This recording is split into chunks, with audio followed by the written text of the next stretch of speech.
doing what you love when you want from wherever you are in the world is the future of work. If you as an organization can't start to figure that out and you feel like you're still forcing people to do it the old way, you've already lost. Hey, it's Nikki Llewellyn Gregory, and you're on Gut Plus Science. You're in for a fast-paced, storytelling, action item-rich leadership growth experience. I hope you make this podcast a habit. I consider it a leadership mentoring tool. Learning together makes us better together, and that is how we change the world around us. Let's get to it. Hey, it's Nikki back on Gut Plus Science, and today I have Josh Drean with me. Josh is a renowned expert in talent management, people analytics, and workforce experience with a keen focus on integrating these areas with emerging technologies. As all of us that are leaders listening, we know that there's technologies popping up everywhere. And it's like, okay, where do I prioritize? And like, how is this going to help me? And how is this going to advance helping my people do better work? Well, I think Josh is the guy.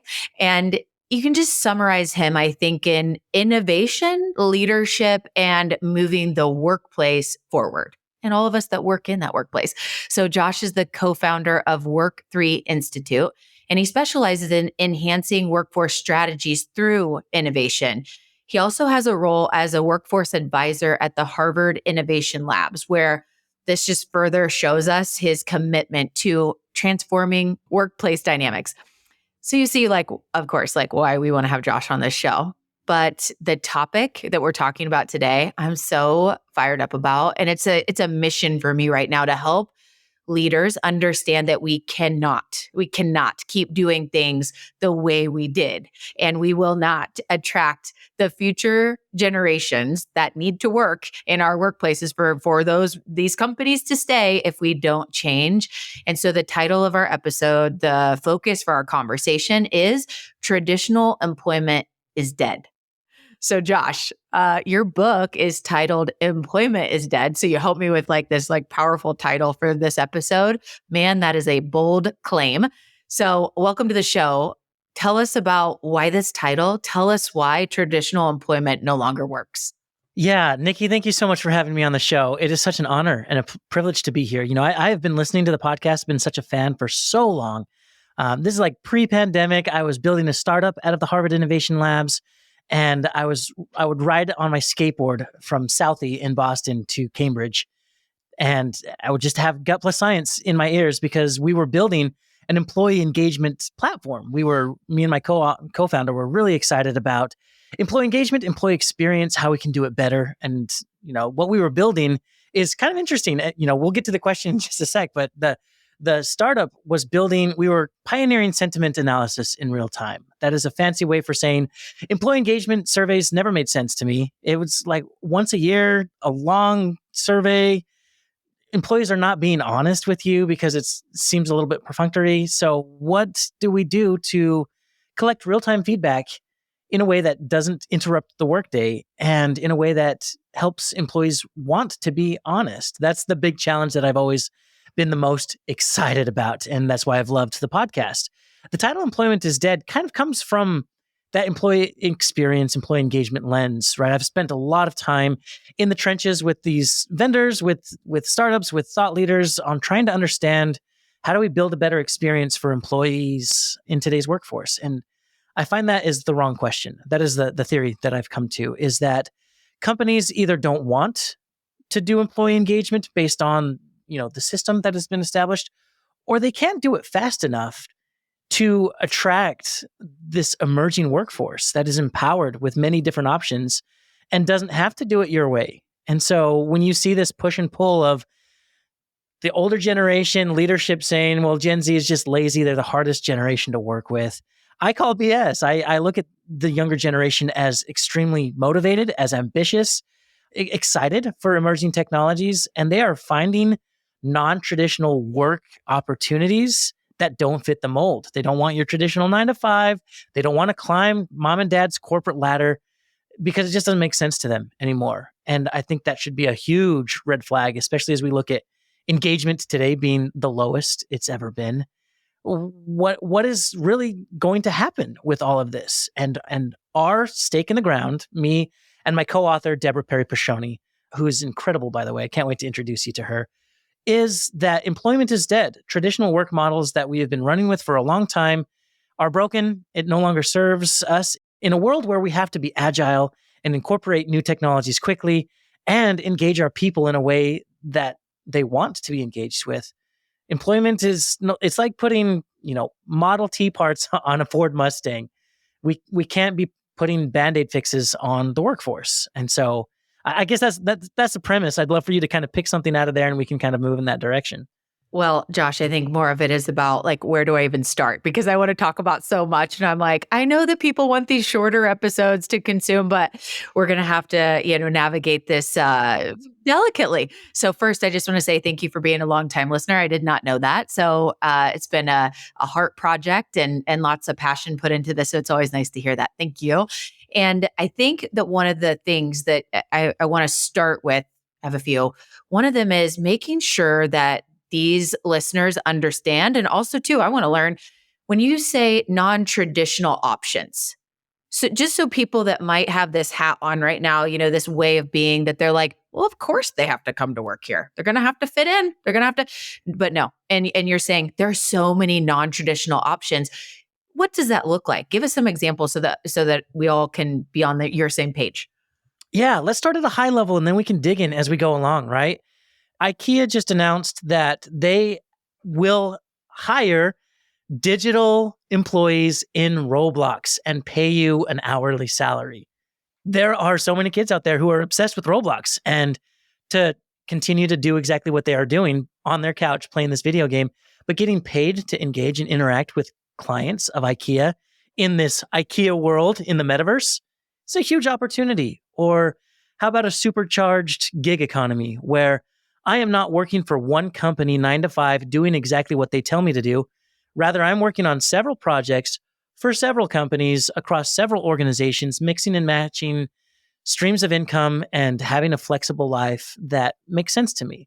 That is here and now, but there are emerging technologies like a DAO or a smart contract or the blockchain that is going to change the possibilities for everyone to work that way, not just high-level ambitious freelancers who are up for the grind, Or there's collaborating within a metaverse world where, I come into a digital office, which, whether it's a headset or whether it's just logging in online, like now you can have a lot of the elements that have been lost with remote work. We're no longer just on Zoom and Slack.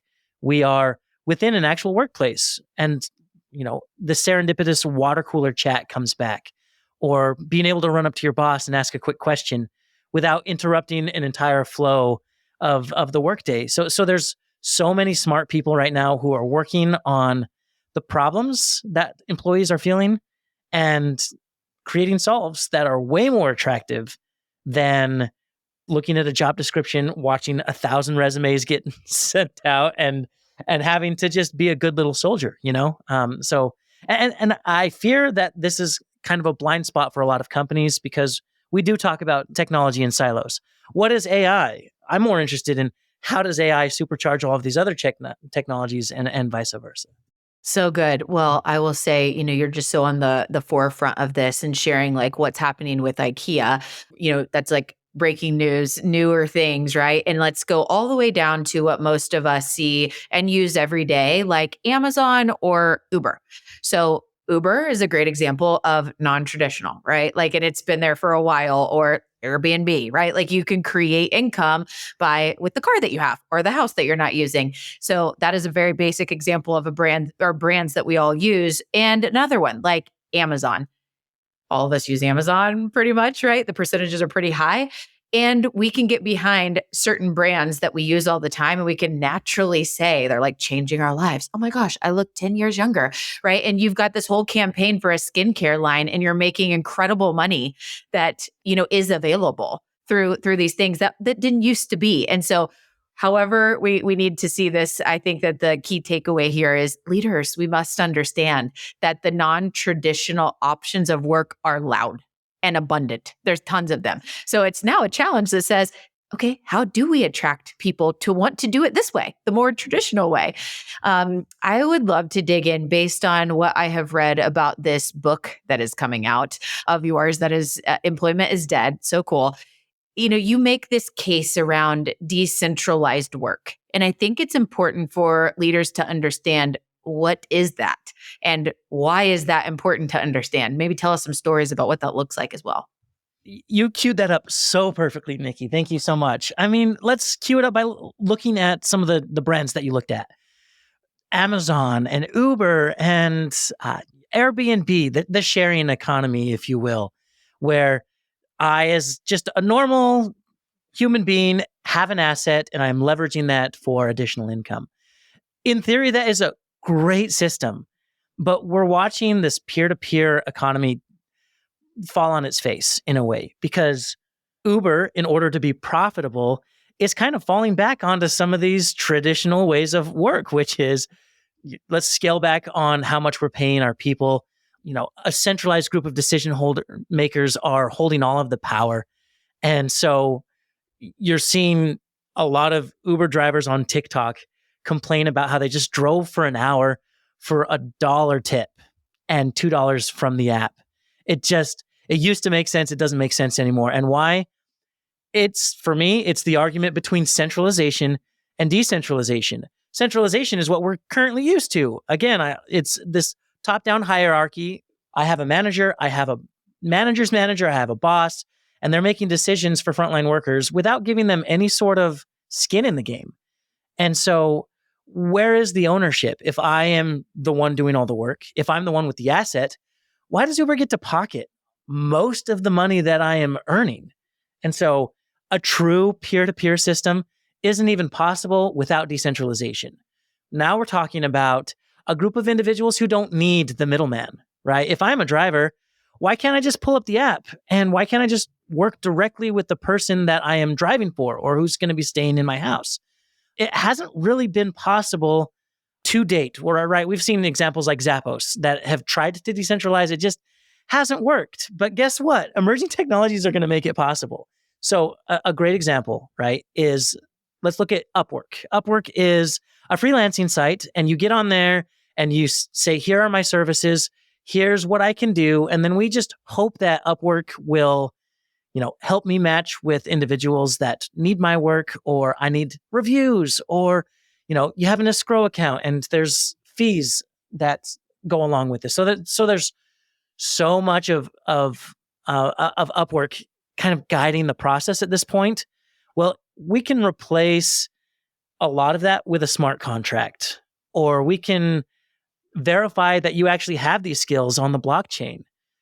Let me be clear about what that means, right?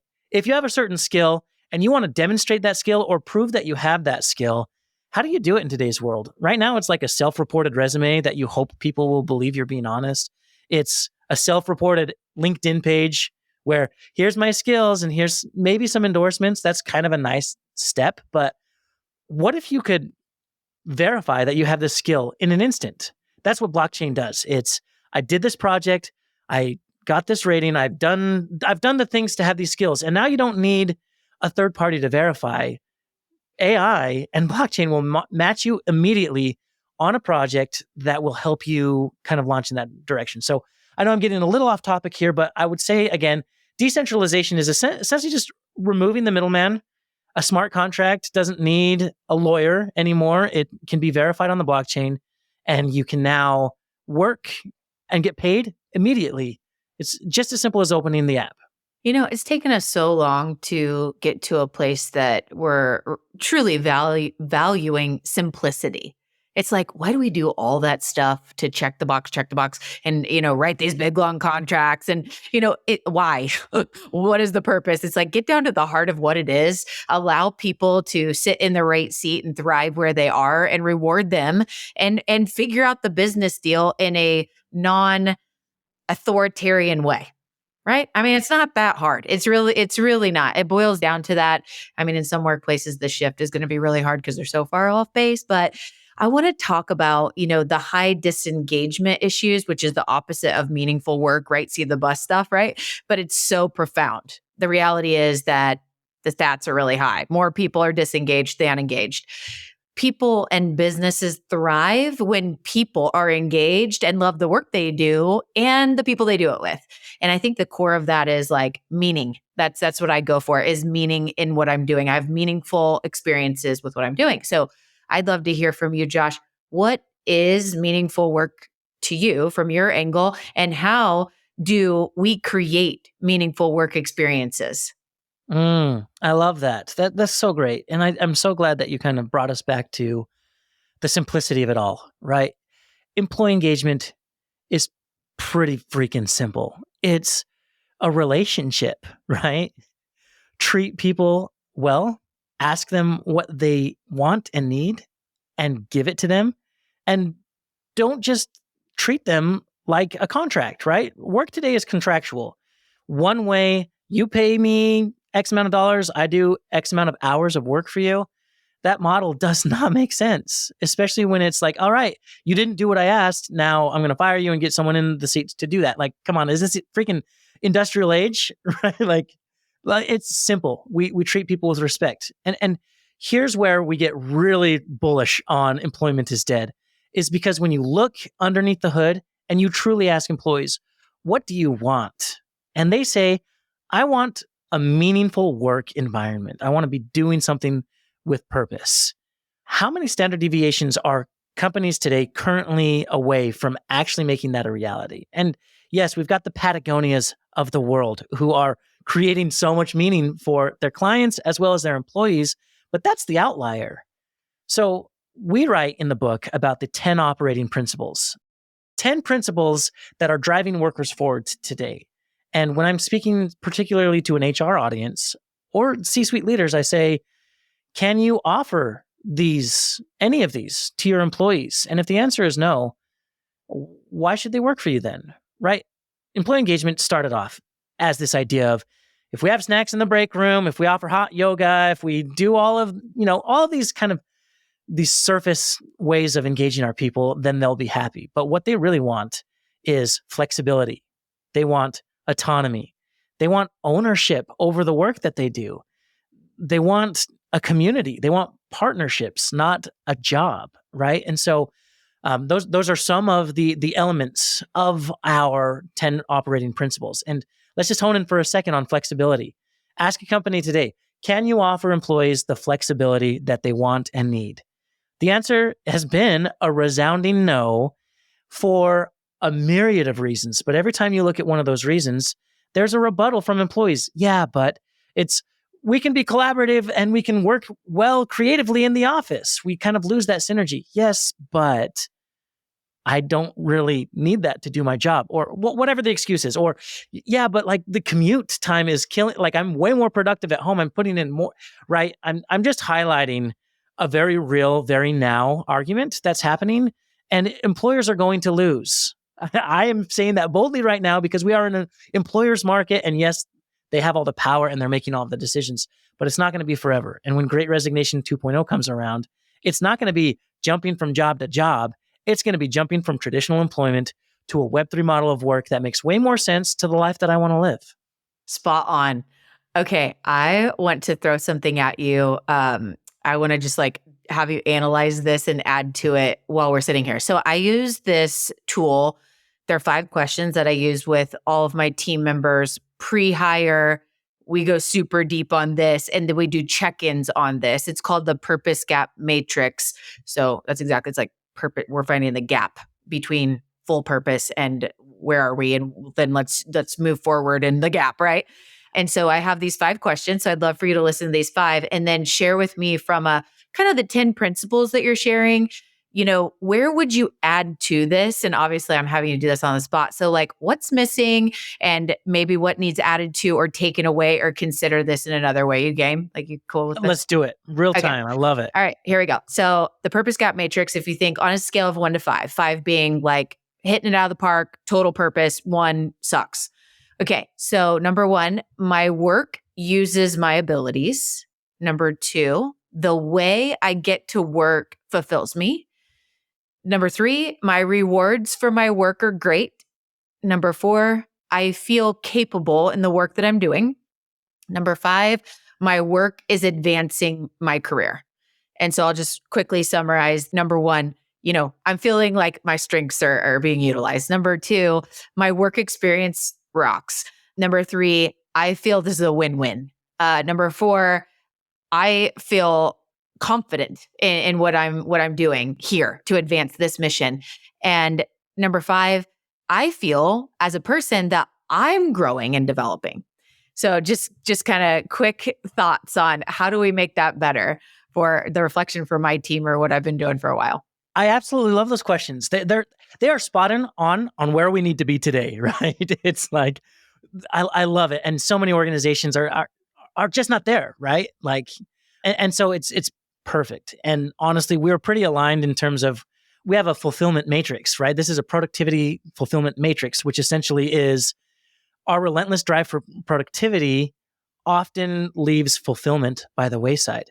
And the reason why employees are not fulfilled is because we are still extracting work from them instead of helping them own it. So I would almost say one more question would be, I get to see the benefit of the work that I do. I get to see the value returned to me from the work that I do. Because what does a career mean, right? Like, let's define what that used to mean. It used to mean, I really like the work that I'm doing. My company is helping me advance. I'm going to have promotions. In 30 years, I will be the CEO. Like, we're on our path. That's no longer guaranteed. And loyalty is dead. And so when you really step back, you need to say, this work is my work. I own it. And when I sell my body of work, I deserve to get some value back from that. And so it's no longer, I did some work for a company. I might have generated hundreds of thousands of dollars for the company. I don't get to see any of that. Maybe a bonus.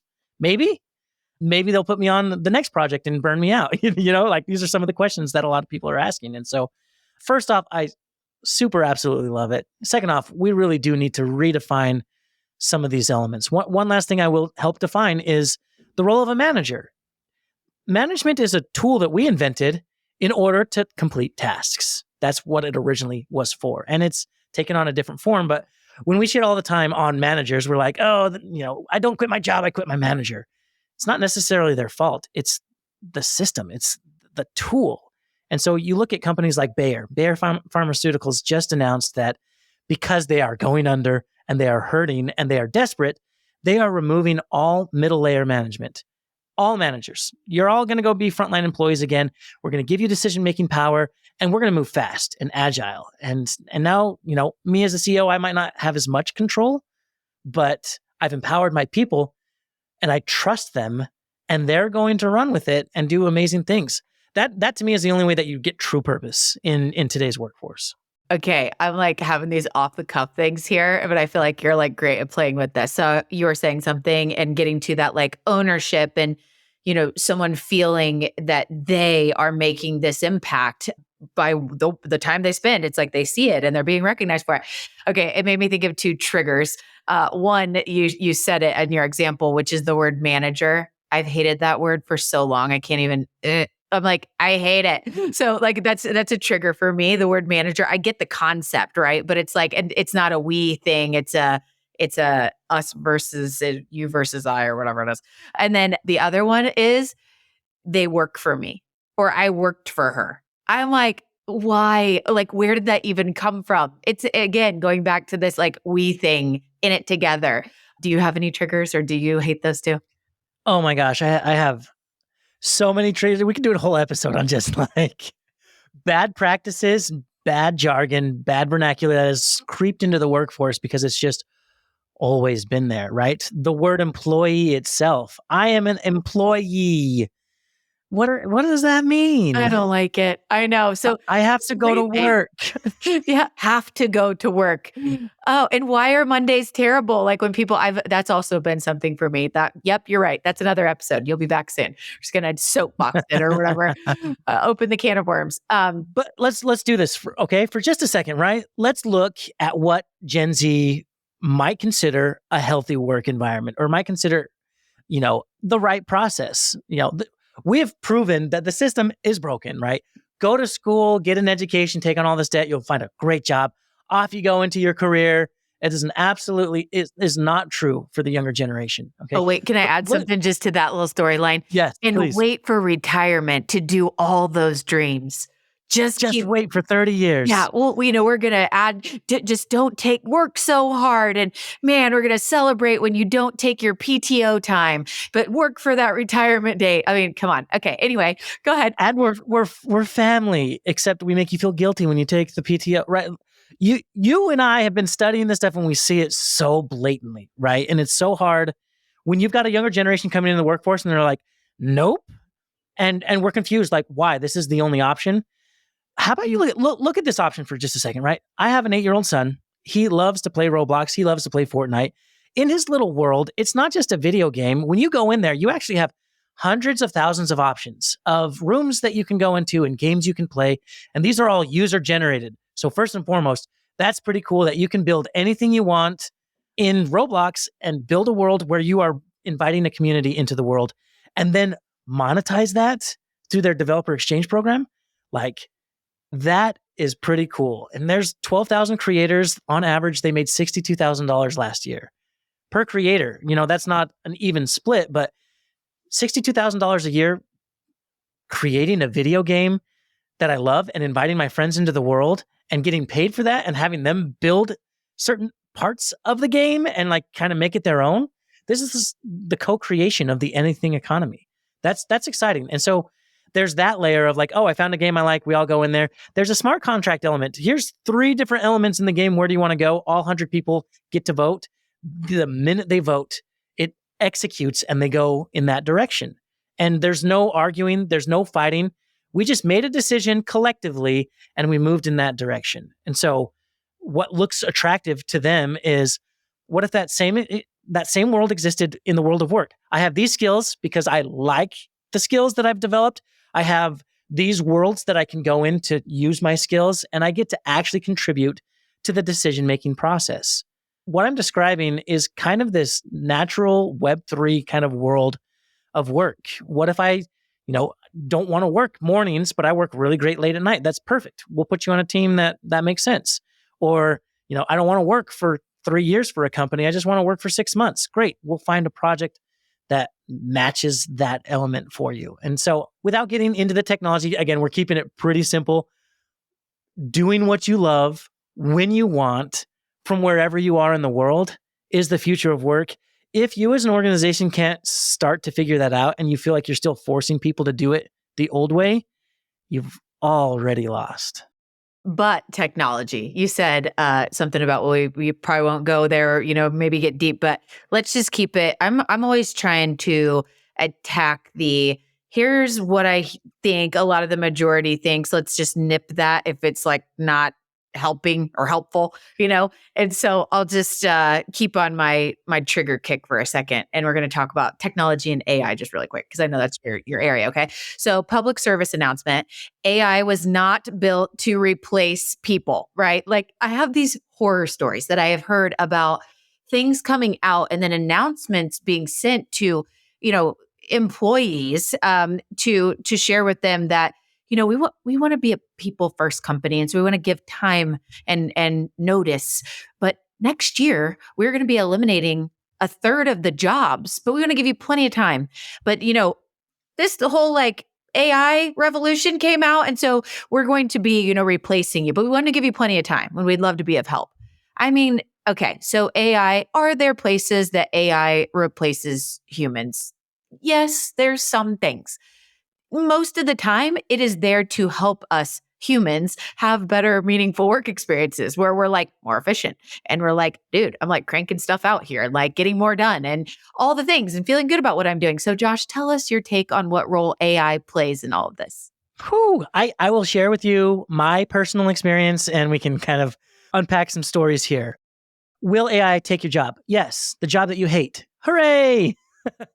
Also, AI is completely overhyped. Yes, it is changing everything, but I have used it actively for the past 2 years and it's really good.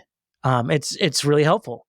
It's not going to replace me. It can't tell stories very well. Have you ever tried to get a joke out of it? Have you ever tried to put in a story and say, make this story better?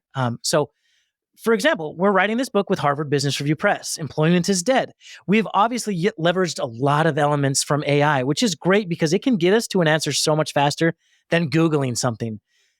So I go straight to ChatGPT and I ask, what are futurists saying about the future of work? Give me examples. Who is saying what? Where's the article? And it will put it right in front of me instead of me having to go and do all that hard. And that cognitive load saved helps me spend more time getting deeper on the actual content. And so right now there's this symbiotic relationship where did I write the book or did AI write the book? Right? That's kind of a big question. Did you do the work or did AI do the work? Who owns the IP, right? And we're getting into the weeds of a lot of elements here, but I have learned that putting a calculator in the hands of a student so they can do math problems hasn't made things easier. You know, remember that argument as a kid? Oh, well, you're never going to have an calculator in your pocket, so you're going to have to do math, right? You should have a basic understanding about why and how and where. But if we didn't have to do, like, the baseline is here now. We don't have to do a 36 times 17 in our head. The baseline is here. Let's just do it on a calculator so we can move on. AI will do that exact same thing for us. We don't have to do the crappy paper pushing work that makes jobs miserable. Let's outsource that to AI so that we can do the real creative work symbiotically with AI, of course. But one quick example, because we love stories. Klarna AI is a company that fired 700 employees because of AI. And that sounds so scary as a headline. But when you kind of dig in, as I did, and look at it, it's, oh, these are like customer service reps who were replaced by an AI chatbot. And the AI chatbot, it's not really that great. It reads from a handbook that you submitted to it. It doesn't give you real human answers, and it passes you off to a human representative so quickly. So first off, do you want to be a customer rep? Is that your dream? I've never met anyone. Maybe you have. I've never met someone who's passionate about customer service. So great. Let's outsource that. Sure, fire me so I can go out and actually do something that I love. And really think about that. What do you love? And how can you do it better through all of these options that are made available to you? In my mind, it opens up the world for creativity. I love that point so much because there's something that I typically say, you know, for the type of role where nearly everyone that has that title or role, they hate their life. Why do you have that role? Like it's just like this whole like re-engineering how we think about things. And I love the idea of like, man, yeah, that is where the AI replacing things helps all of us, right? It's not a fear monger thing that like so many people are like, oh my gosh, an AI, it's going to, no, it's actually a great thing. Like we don't have these things that are so hard to hire. Nobody even likes the job anyway. And they go home and they're like depressed, like fantastic. This is where we do want technology helping us in replacing jobs. I mean, and think about those examples, right? Like I remember David Letterman bringing on, Bill Gates and saying, we're freaking out because the internet's going to replace the radio. We don't need the radio. Like, we don't need the internet. We have the radio already, right? Or, oh no, the internet's going to replace libraries, the encyclopedia. You actually you don't have to go, like all the things that we've panicked about around technology has turned out to be like libraries are still here, books are still here, encyclopedias are still here. But guess what? I don't have to go to the library to get my answers. I can just pull it up on my phone, right? Yeah. I can never figure out that Dewey Decimal System anyway. Like I was like, I can never find a freaking book. Like with whatever, maybe you go through the paper cards and whatever. I'm like, I don't know. I gave You're up. dating yourself now, Nikki. I am, but it is true. Like I do remember that back in the day. It's like Josh is like, sorry, Nikki, can't play on that one. I'm right there with you, right? I remember doing that as a kid. I remember handwriting my papers. Yes. Handwritten Cursive. like Yes, notes back. yes. Cursive, man. Oh we my needed gosh. that. Writing the check, right? Oh man. Well, we are coming, we could do this all day, but we're coming to a wrap and going to need to head over to our lightning round where we get to learn a little bit more about you. But before we do, is there any like nugget that we missed for this episode today? Traditional employment is dead. They just want to make sure we, quickly share to put a button on this conversation. A, B, I want to make sure that Work3 Institute, there's just a spotlight on that for a second, because I think that we piqued interest on the just further innovation and AI and all of that, and like how and what's the questions to be answered. So can you make sure that you share what Work3 Institute does, and is there anything to put a button on this conversation before we head over? Yes, I love that. Thank you. So the Work3 Institution, what we do, we marry emerging technologies with workforce strategies. And that can, and this leads in perfectly to kind of like the end. Work3.me, we'd love for you to go over there, join our newsletter, kind of see the work that we're doing. Follow me on LinkedIn. But what we're really passionate about is making work more meaningful for employees. And so the spectrum of what that looks like is actionable next steps. Let's say this, right? Because everyone at the end of the episode is like, cool, we just learned a lot, but like, what do we do next? I have 2 different slides when I do presentations, and depending on how the audiences have reacted, depends on what the next steps are that we share. So if you're fairly technologically advanced and you're human-centric and you're digital first and you're with it, I want to teach you how to pilot a DAO, a decentralized autonomous organization. We'll give you 6 steps on how to determine like the scope and clarity of roles, how to choose a platform, how to start developing smart contracts, distribute tokens, establish a voting process, or how do you measure success with a DAO, right? That's new. That's all possible today. And that will be completely life-changing for a team. You're distributing tokens and you're giving them decision-making power. Most audiences have no idea what I'm talking about. They're not ready for that. So we kind of scale back to more of like all right, well, what is like HR 101 or 201 or 301, right? Wherever you are in the process, let's do a next step there. And a lot of it comes straight back to employee experience design. Are you listening to your people? Are you tapping into their work rhythms and individualizing their schedules? Are you staying informed on emerging work trends? Are you adapting like agile HR practices? There's a lot that we could be doing right now today. And my worry is that there's kind of this unwillingness to do it because there are no consequences. And I'm telling you today, the consequences are coming. They might be hidden because of looming recession, but I'm telling you, as the pendulum swings the other way, employees are going to find that they do have more options than ever before that actually make sense for them. So make work make sense for employees. And if you can't do that, if you don't want to do that, we can't help you. But if you are interested, connect with us at the Work3 Institute. We would love to have some of these conversations with you. I love that. And just, from whether you take up the option of, hey, I'm more advanced in this and I want to go down the DAO path, which is so intriguing. And I'm all over that. I'm like, yes, I wrote that down. I'm like, take next step. I'm doing that. Or the other side where it's like, some of the more I need to build this core infrastructure to help me really get it to be able to move forward. There is really truly, like we were joking about our triggers and things, and that's real. And here's the thing. I'm ready to help call out and be loud and bold about those, because if we don't change, our companies really will die. Like they aren't going to be here. And it's kind of getting on the cusp of like point of, past return, or like you're not going to be able to come back. So with that, however you take us up on, opportunity, I do think having a conversation with Josh, and Josh, I have so many great ideas and takeaways to keep going. So most likely you'll be back. But for now, we're going to head over to our lightning round. And Josh, for 7 years, we have asked the same question. Probably doesn't surprise you if you're a listener, which is, what is your favorite book of all time or favorite recent read? And we're going to add that onto our ever-growing leader recommended reading list. What's yours? Alive at Work by Dan Cable. Really love that book. I'm also a huge fan of anything Marcus Buckingham. Love Plus Work, came out last year, and a lot of his other things. So, and I love, maybe just stepping all the way back, 7 Habits of Highly Effective People with Stephen R. Covey. I kind of was like a kid reading that book and being like, this is where I want to be and this is what work means. And it just really pushed me into, industrial organizational psychology. And let's also say, right, that like some of them are kind of like How to Win Friends and Influence People. Still cool, but like saying someone's name and giving them a friend handshake isn't really like the key to success on landing a job or building relationships. So yes, knowing that we are evolving is always nice too.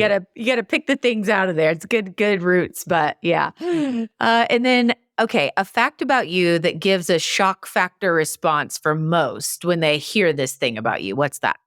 Yeah, I mean, it is so strange to say this out loud, but I used to be a mascot in college. I was Cosmo the Cougar for BYU for 3 years. So I would dress up like a cat in college and go to parades, go to sporting events, do flips and tricks and breakdancing and flying in airplanes and helicopters and going to monster truck rallies. It was what my college years was all about.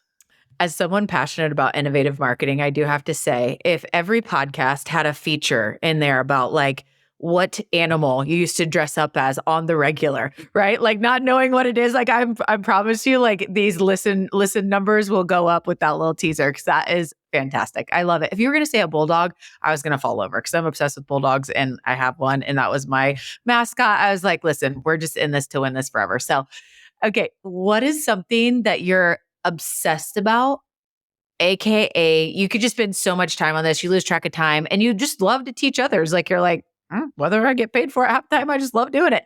What is that thing? Yeah, engaging storytelling. I was a youth motivational speaker for 10 years before this, and I would go into middle schools and high schools and do assembly programs. It was typically an anti-bullying presentation.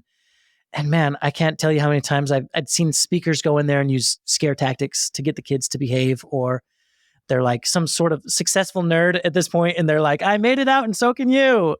When you are not engaging and you've been given the gift of being on stage, whether it's a platform like this, whether it's a YouTube video, whether it's being on stage, like if you are not passionate and telling engaging stories, I have such a hard time with it. And my wife gets mad at me because we'll watch Netflix and I'll just like, oh, they could have done this and they could have done this and it would have been just, it's just kind of always critiquing and always growing because I have my own YouTube channel and I spend a lot of time telling stories over there that are going to be engaging and impactful to individuals. And a lot of it is really taking TikToks and sharing them with people first leaders. Like, hey, HR, you're not doing an employee engagement survey, but look what people are saying on TikTok and look what's going viral. I'm putting it in front of you so you can see it, right? That to me is kind of marrying my engaging storytelling and my passion for employee engagement. I fully believe in accountability. So I'm just throwing this out there. If you ever want to check in with me and be like, dude, where's the video content that you need to be doing in these little snippets about things you're passionate about? It's like been on my list and I am failing and I need to get that going. So congratulations on how well you're doing that. And I share that passion. I need to get moving. So feel free to check in and be like, are you just still leaving that on the table? I mean, you only live once. You ever going to do it? I feel free. It's just a lot of work. It's a lot of work. And then just to wrap up here, Josh, can you let people know the best way to connect with you? I'm sure there's questions or they want to take advantage of the DAO or they want to just know more about some things that you shared. What's the best way?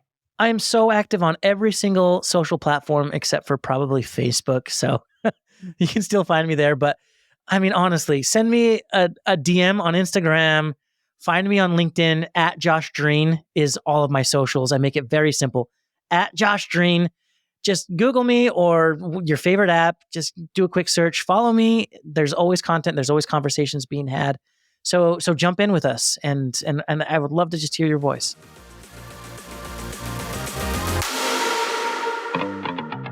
Well, Josh Drean and I are fast friends. I was so intrigued by his topic of traditional employment is dead. His book, Employment is Dead, really, it just fascinates me. And I added the word traditional on there because I think we've heard this on other episodes, the importance of understanding the new generations that are coming into the workplace and making sure that we are building workplaces that not only attract them, but also keep them engaged. So my truth you can act on for my conversation with Josh goes like this. Number one, the older generations at work must understand the massive non-traditional options to work today. And number two, decentralized work is really the focus. I encourage you to go out and go ahead and put a hold on Josh's book. Go ahead and get your copy in the queue because there's so much about decentralized work in there, but also research that. Understand what that means to you in your workplace and how you can bring that to life. Number three, I love this and I can't emphasize it enough. It's really the simplicity of relationships, the focus of building relationships to truly find the win-wins with people. When you go deeper and you have conversations that matter, you find out what matters to people and you build leadership opportunities for them to guide them to grow them based on what is important to them. I think the final takeaway that I have today, there's just so many, but AI is a partner to us. It's a partner that helps to advance the people in the workplace. And it's so important that we understand how to leverage AI as a gold resource for our people to help them go further, faster, in a smarter way. And a lot of that is Josh's work. So hit him up and talk more about that. So much of this decentralized work and how to leverage AI and just his philosophy on meeting people where they are to be able to create work experiences that are win-win. And yeah, the core is meaning. We'll see you next time.